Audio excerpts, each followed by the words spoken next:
बिस्मिल्लाहिर्रहमानिर्रहीम। खातिन हज़रात, अख्तर अब्बास का सलाम पहुँचे। एक अफसरदा सी खबर ये है कि 1 साल पहले जब मैं कराची गया तो वहाँ एक लड़की अपनी वालदा के साथ आई और साथ उनके एक लड़का भी था जिससे वो शादी करना चाहती थी। तो मुझसे उन्होंने मुलाकात की, सेशन लिया और बाद में उनकी शादी हो गई। आज सुबह उनका फ़ोन आया कि उनके साथ बड़ा सवीर धोखा हुआ और उनका ख़्याल था कि बड़े शहरों में इस तरह के धोखे आम हो रहे हैं और आप इस पे ज़रूर बात करें। तो हम इस पे बात करेंगे, लेकिन उससे पहले आपके मुख्तलिफ़ कमेंट सुधार के तौर पे बाकी थे। नादिया ने लिखा है कि आपने 105% सही कहा। ये आंटियां तो रिश्ता देखने आती नहीं हैं, पकौड़े समोसे खाने आती हैं और लड़की को कम देखती हैं, समोसे ज़्यादा खाती हैं। मुझे तो लगता है जब उनके समोसे खाने का दिल चाहता है तो रिश्ता देखने चली जाती हैं। नादिया, ये देख लें कि ये समोसे खाती खाती, लोगों के समोसे खाती खाती ना सिर्फ खुद मोटी और भद्दी हो जाती हैं, इनके लड़के भी बूढ़े हो जाते हैं और फिर उनको समोसे पकाने वालियाँ भी नहीं मिलती। मैं सिलाई कढ़ाई की जादूगर नहीं हूँ, ये अजीज़ा ने लिखा है। उन्होंने कहा सर प्लीज़ डर पर वीडियो बनाइए। मैं फ़ैशन डिज़ाइनर हूँ और बेहतरीन काम करती हूँ, हर कोई मेरे काम से खुश होता है। लाहौर में मैंने लम्ब से डिज़ाइन भी सीखा, मगर खौफ ने मेरी ज़िंदगी अज़ाब बनाई हुई है। हम इंशाल्लाह खौफ पे और डर पे एक कोर्स तैयार कर रहे हैं ताकि इस तरह के बहुत सारे बच्चियों के, टीनेजर्स के, बड़ों के मसाइल हैं। तो जो मसाइल हमारे पास ज़्यादा आते हैं हम पे कोशिश करते हैं कि उस पर एक यूनिवर्सल चीज़ बन जाए जो आपके काम आती रहे। सैफ अहमद ने बड़ी दिलचस्प बात लिखी है। सैफ ही मुझे लग रहा नाम इनका। सर मैं एक मज़े की बात आपको बताऊं, मेरी बहन की किसी दूसरी बिरादरी में शादी हुई है। वहाँ ये होता है कि बड़े भाई की शादी के मौके पे छोटे भाई की मुसलमानी होती है। वो तो शुक्र है कि वो 12 साल का था, वगरना वो शादी पर खुशी की बजाय किसी और वजह से उछल रहा होता। और ये 18 साल पहले की बात है। रुखसाना तनवीर ने पूछा कि सर एक बीवी को अपने मियाँ के पैसों पर कितना हक होता है? बीवी मियाँ पे उसका पूरा हक होता है, उसके पैसों पर भी पूरा हक होता है, उसके बच्चों पर भी पूरा हक होता है।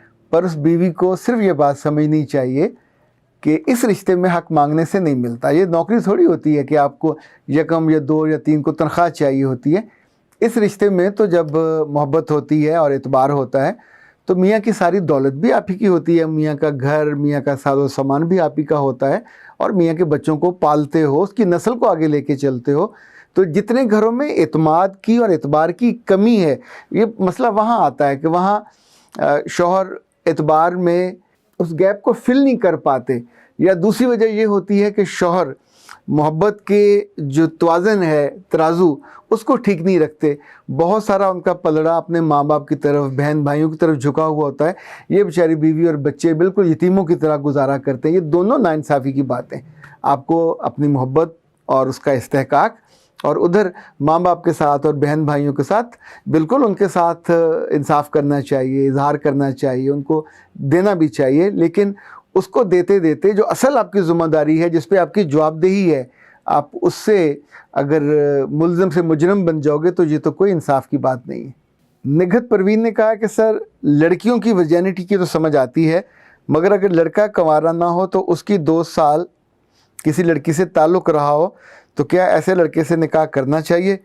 बीबी बिल्कुल कर लेना चाहिए। देखें, लड़कियों की वर्जिनिटी का ताल्लुक़ उनकी पाकीज़गी से, उनके ख़ानदान को आगे लेके चलने से, नस्ल आगे चलनी है।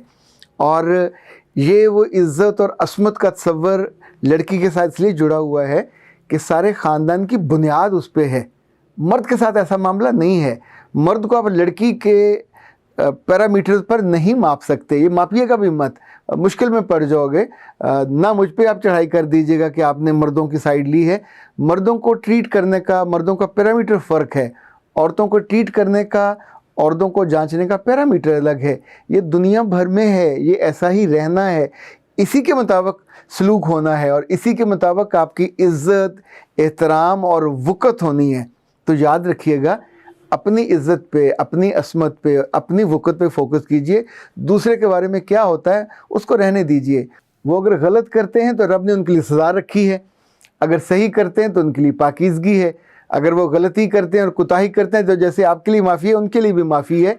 लेकिन आमतौर पे याद रखिएगा, सारे मर्द एक जैसे नहीं होते, सारे मर्द गुनाहगार नहीं होते। किसी एक आध से गलती होती है, कोताही होती है, तो उसके लिए उसका उपाय भी मौजूद होता है। पर हम आमतौर पे ये करते हैं कि अपने आप पे इल्ज़ाम साफ़ करने या अपने आप को बेहतर होने का मौका देने की बजाय दूसरे पे फ़ौरन इल्ज़ाम लगा देते हैं। ये पाकिस्तान में तो ख़ास तौर पे यानी इतना आम है, जो ही आप सोसाइटी के बारे में कोई बात करेंगे तो ये फ़ौरन एकदम से अमेरिका पे चढ़ दौड़ेंगे, यूरोप पे चढ़ दौड़ेंगे। अच्छा, जब उनकी अच्छी बातों का करने लगेंगे तो फिर आप उन पे और तराजू लेके आ जाएंगे। हम कभी सही जजमेंट करने और सही मेजर करने की कैफियत में नहीं जाते। हम हमेशा ब्लेम गेम में, इल्ज़ाम लगाने में, ख़ुद को वहाँ से बचाने में और दूसरे को गिराने में लगे रहते हैं, तो नतीजतन अपना नुकसान कर बैठते हैं। उस्मान खालिद भट्ट साहब ने लिखा है, सर मुझे कोई भी बच्ची मुंह नहीं लगाती चूँकि मैं दिखने में मौलवी लगता हूँ। अल्लाह माफ़ करे, आपकी ख्वाहिश ही बड़ी गंदी है। कोई बच्ची आपको क्यों मुंह लगाए? वो क्या कहते हैं, ये मुंह और मसूर की दाल। आप इस ख्वाहिश से अपने आप को पाक साफ़ करें और सलीके से, तरीके से अपने ख़ानदान वालों से कहें कि आपकी शादी करें। अब दूसरों की बच्चियों से आप इस तरह की तवक्को रखोगे तो इंसानों वाली बात तो नहीं है, फिर आपका मजाक ही बनेगा। और ये जितने मौलवी साहबान होते हैं सबकी शादियां होती हैं। इसका मतलब है मौलवी होने में प्रॉब्लम नहीं, आपकी नीयत में, आपके दिखने में कोई प्रॉब्लम है, या वो प्रॉब्लम है जिसका आप यहाँ तस्करा नहीं कर रहे। तो बेहतर है किसी रोज़ काउंसलिंग का सेशन ले लीजिएगा ताकि हम असल बात को ट्रेस करें। चूँकि जो दोनों चीज़ें, दोनों ख्वाहिशें आपकी हैं, इन दोनों पे सवालिया निशान है। और ये वहब रशीद साहब कहते हैं कि सर हमारी फैमिली में भी जहरीले लोग हैं, मगर इनको छोड़कर तो गुजारा भी नहीं होता। तो बेटा जी, मैंने कब कहा उनको छोड़ दें? मैं तो ये कहता हूँ उनसे डिस्टेंस करें। दूसरा मैं उनसे कहता हूँ, जब जुड़ जुड़ के बैठोगे तो उनका जहर आपके अंदर उतरेगा। जितना जहरीले लोगों के साथ आप कुर्बत इख्तियार करोगे उतने आप जहरीले हो जाओगे। जितना उनके साय में, जितनी उनकी जड़ों को चूसोगे और उनके साथ रहोगे तो वैसे आप बनते जाओगे। तो चॉइस आपका अपना है।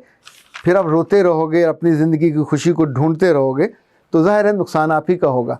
अच्छा जी, अब आते हैं कराची के उस इशू की तरफ। ये बच्ची, इसका अपना घर था और वालदा थी, वालिद नहीं थे, बाकी फैमिली भी नहीं थी। जिस जगह ये रहती थी वहाँ एक लड़के ने इसको पसंद किया। वो घर में पेंट करने आया था, फिर उसने इसको पसंद करना शुरू कर दिया, बिलाखिर उसको दावत दी। ये उससे उम्र में बड़ी थी, लेकिन वो जानता था कि ये मकान इसका अपना है। और इसकी जो वालदा थी वो हेडमिस्ट्रेस रही थी, प्रिंसिपल रही थी और रिटायर हुई थी, तो ज़ाहिर उनकी अच्छी खासी पेंशन भी आ रही थी। तो अब उसने टारगेट करके अपनी मोहब्बत का वालिहाना इजहार करने के बाद फिर इनसे शादी की, और शादी से पहले वो मेरे पास भी आए। उस वक्त उनकी उम्र का जो डिफरेंस था, जो जो चीज़ें मुझे महसूस हुई वो मैंने उनसे डिस्कस की। लेकिन सच्ची बात बताऊं, मुझे लगा कि लड़का बहुत सिंसियर है और वो ठीक उससे इजहार मोहब्बत कर रहा है और इसको निभाएगा। और बच्ची चूँकि उसकी उम्र बड़ी हो रही थी, तो ऐसा ना हो कि ये मौका निकल जाए और फिर वालदा उसकी फौत हो जाए। वालदा उसकी चूँकि सख्त बीमार थी, तो पूरी दुनिया में उसके आसपास कोई नहीं होगा उसको संभालने वाला, उसको देखने वाला। शादी उनकी हो गई। उसने तब भी मुझे फ़ोन करके बताया कि सर शादी हो गई। और पहले 3 माह तो बहुत ही शानदार गुजरे, फिर 6 माह गुजरे, फिर 9 माह गुजरे, फिर अल्लाह ने उसको एक बेटा अता किया। तो बेटा की जब बर्थ होने वाली थी तो उस बदबख्त ने उसको डिवोर्स कर दिया। और डिवोर्स करने का जो इल्ज़ाम लगाया वो ये कि मेरी बहन से तुमने लड़ाई की है। उस शादी में, उस मोहब्बत में उसकी बहन कहीं नहीं थी, कोई रिश्तेदार दरमियान में नहीं था, ना चाचा ना ताया। अच्छा, वो ये भी नहीं जानते थे कि ये कहाँ से है, इंटीरियर सेंस से कहीं से आया था। मेहनती था अपने काम में, जिस काम में लगता कभी वो पेंट करने लगता, कभी वो बिजली का काम सीखने लगता, और था वो टारगेटेड, इसमें तो कोई शक नहीं है। अब उस बच्ची ने मुझसे पूछा कि सर मेरी पोजीशन क्या, मैं क्या करूं? तो मैंने पूछा कि तुम्हारा निकाहनामा कहाँ है? तो उसने कहा सर निकाहनामा तो मेरे पास नहीं है, चूँकि निकाह के मौके पे निकाहनामा उन्होंने अपने पास रख लिया। ये शिकायतें मेरे पास कई और घरों से भी आई हैं कि निकाह के बाद निकाहनामा लड़की को नहीं दिया जाता। 4 परत होते हैं, एक लड़के का अलग होता है, लड़की का अलग होता है, मौलवी साहब का अलग होता है, गवर्नमेंट का अलग होता है। जितने लड़कियों के बाप हैं या भाई हैं जो बहुत सियाने हैं, इन सब को उस मौके पे अपना पर्त वहीं ले लेना चाहिए। ये न सिर्फ कानूनी एक ज़रूरत होती है बल्कि बच्ची की स्ट्रेंथ होती है। आने वाले दिनों में खुदा ना खास्ता कभी कोई मामला ख़राब हो जाए तो अब इस बच्ची को स्व इसके कि वो दुखी हो, परेशान हो, उसको बुरा भला कहे। देखें, याद रखिएगा, पाकिस्तान एक बहुत मेहरबान मुल्क है और बच्चियों के लिए ख़ास तौर पे बहुत मेहरबान है। इन बच्चियों की हिफाजत के लिए फैमिली कोर्ट्स हैं और वहाँ आम तौर पे जजेस भी ख़वातीन हैं जो बहुत क्विक फ़ैसला करती हैं। अगर किसी लड़की के साथ इस तरह की ज़्यादती हो जाए तो कानून उसको तहफ़्फ़ुज़ देता है। लाइक उस बच्चे का जब तक वो 18 साल का नहीं हो जाएगा, नानो नफ़क़ा उस लड़के के ज़िम्मे है। उस लड़की ने कहा, सर वो तो मुझे नहीं कोई देता था, तो उसको कैसे देगा? तो ये ज़ुम्मा अब लड़की का नहीं होगा, ना लड़की के वालिदैन का होगा, ये कानून का ज़ुम्मा है। कानून जब फैसला करता है तो अपना फिर रास्ता भी खुद बनाता है। वो पेमेंट कोर्ट में करेगा, 5,000 करे या 10,000 करे, जितना कोर्ट तय करेगा, बच्चे के जवान होने तक, 18 साल होने तक, और लड़की के शादी के दिन तक वो ख़र्चा बाप के ज़िम्मे होगा। जो उसको बाई हुक एंड क्रोक, उल्टा हो, सीधा हो, मजबूर हो, न कमाता, उसको देने ही देने, वो पेमेंट नहीं करेगा तो कोर्ट उसके वारंट गिरफ्तारी जारी करेगी। ये एक तहफ़्फ़ुज़ है बच्ची के लिए।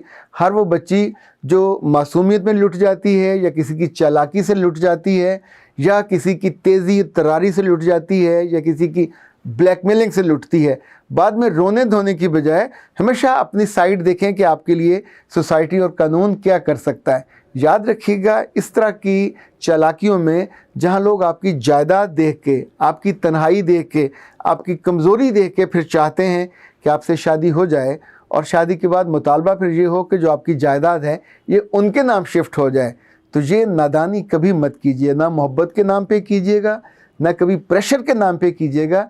ये सरीहन धोखाबाज होते हैं। बड़े शहरों में इन दिनों इस तरह के कितने केसेस हुए हैं कि छोटे शहरों से लड़के आए और चूँकि उनके ख़ानदान को नहीं आप जानते होते, उनका पीछे क्या है बरादरी उसको भी नहीं जानते होते, पर वो इतने मीठे होके और इतने अच्छे बन के रिश्ते करते हैं, और लेकिन होते वो टारगेटेड हैं। हमेशा देखते हैं कि असामी मोटी हो और असामी के आसपास के जो लोग हैं वो कमज़ोर हों या ना हों, और उनका एक ये भी हरबा है ऑन रेगुलर बेसिस कि ये लोग निकाहनामा छुपा लेते हैं ताकि जब उन पे केस करना हो और कोर्ट के पास आप जाएं तो आपके पास कोई उनकी दलील ना हो। इवन बच्चियों के पास ऐसे अहमकों के शनाख्ती कार्ड की कॉपी तक नहीं होती।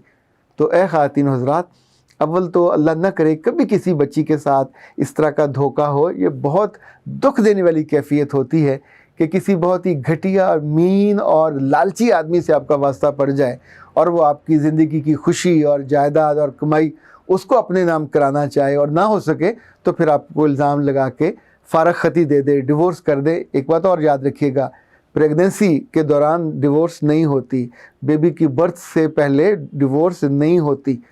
आपको याद है एक मौके पे मैंने कहा था कि बच्चियों की जायदाद का इजहार ना किया करें। उसकी वजह थी चूँकि जब भी ये इजहार आगे पहुंचता है तो वहाँ फिर एक कमीनगी की हद तक लालच पैदा होता है। लोग उसी को डिज़ाइन करके या आपकी तनख्वाह को डिज़ाइन करके या उस जायदाद को डिज़ाइन करके आपसे रिश्ते को ज़्यादा एलेबोरेट किया जाता है, तो ज़ाहिर है वो बिच जाते हैं और जाली तौर पे इज़हार मोहब्बत करते हैं और आपकी खिदमत खातर के नाम पे और कुर्बत के नाम पे कोशिश होती है कि आपको शीशे में उतार लिया जाए, और शीशे में उतारने के बाद वो आपसे आपकी जान, आपकी मजबूती और आपकी जायदाद वो सभी हथियाने के चक्कर में होते हैं। ऐसे लोगों को पहचानना चाहिए और अपने आप को इनके शर से बचाना चाहिए। अख्तर अब्बास को इजाज़त दीजिए। अस्सलाम वालेकुम।